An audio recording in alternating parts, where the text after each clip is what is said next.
La peur n'empêche pas la mort, elle empêche la vie. Naguib Mahfouz. Bonjour à tous et bienvenue dans cette nouvelle vidéo sur le développement personnel. Saviez-vous que 40% des peurs n'allaient jamais se réaliser? 30% sont associés aux choses passées, 12% concernent la santé et 8% peuvent engendrer des réels problèmes. Voilà, donc là aujourd'hui on va voir 3 stratégies pour pouvoir passer ces peurs. Je peux parler de ça à partir de l'expérience que j'ai eue dans le Cantal en fait. Qui était plus une peur, une procrastination. Donc lorsqu'on procrastine, lorsqu'on met au lendemain ce qu'on peut faire aujourd'hui, c'est souvent associé à une peur. En fait là, mon premier jour, je me suis levé vers 10h, un truc comme ça, alors que moi j'ai l'habitude de me coucher, enfin j'ai mes cycles de sommeil, donc ça c'est avec une technique vue en hypnose, je me couche à minuit 15, je me lève à 6h15, comme ça c'est automatique, je me réveille sans réveil. Et là, 10h, mais après j'étais arrivé tard, du coup j'ai mis ça sur la route, sur le changement d'environnement, donc voilà, je me suis levé vers 10h.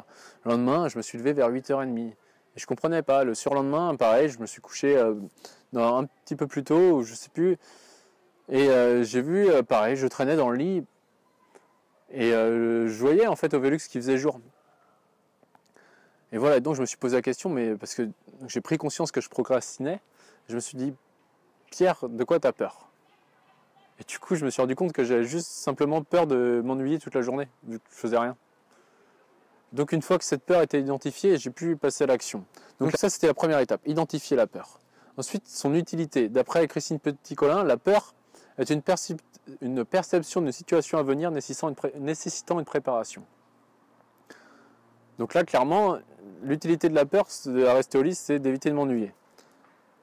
Ensuite, lorsque dans la semaine, je me promenais, il y avait une belle vallée en fait en face de la maison, donc je me promenais, je marchais, et d'un seul coup j'entends un bruit, genre un animal qui s'est levé et qui est parti, et là j'ai sursauté. Donc le sursaut c'est venu du reptilien, attention il y a quelque chose, donc c'est relié aux trois, ça envoie un stress, donc là c'était plus un stress de fuite, ça peut être un stress de lutte, de fuite ou d'inhibition. Et là du coup je me suis retiré, et après il y a mon néocortex qui a dit attention Pierre, c'est juste un chamois, tu risques rien, il est parti. Et lui en fait le chamois il a eu la même réaction que moi en fait, il a fui, et ensuite il m'a regardé, et il a quand même préféré partir parce que pour lui je suis peut-être un prédateur potentiel. Donc pour lui la peur était utile, pour moi pas vraiment. Et voilà, donc c'est vraiment reconnaître l'utilité de la peur. Et ensuite on va voir par exemple à la boxe, là ça va être la troisième étape quand on passe à l'action. À la boxe, toujours à chaque combat, j'ai entre 50 et 60 combats je pense. Et à chaque fois en fait j'ai cette même appréhension, cette même petite peur.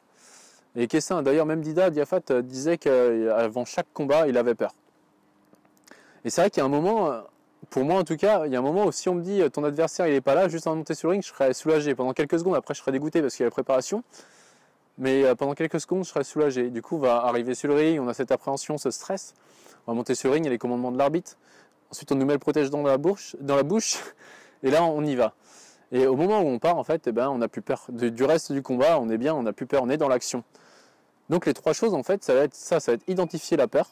Pour vous, cette semaine, identifier la peur. De quoi avez-vous peur? Mettez un nom dessus. Est-ce que c'est peur d'être rejeté? Est-ce que c'est une peur d'abandon, une peur d'humiliation, une peur d'être trahi?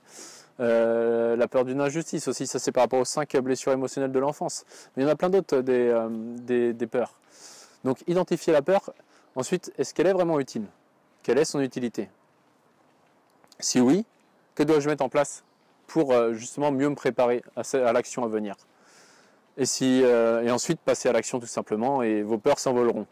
Donc voilà, cette nouvelle vidéo sur le développement personnel. J'espère que vous progressez, que vous expérimentez dans votre pratique, et puis nous on se retrouve la semaine prochaine pour une prochaine vidéo. Allez, à très bientôt et merci de votre confiance.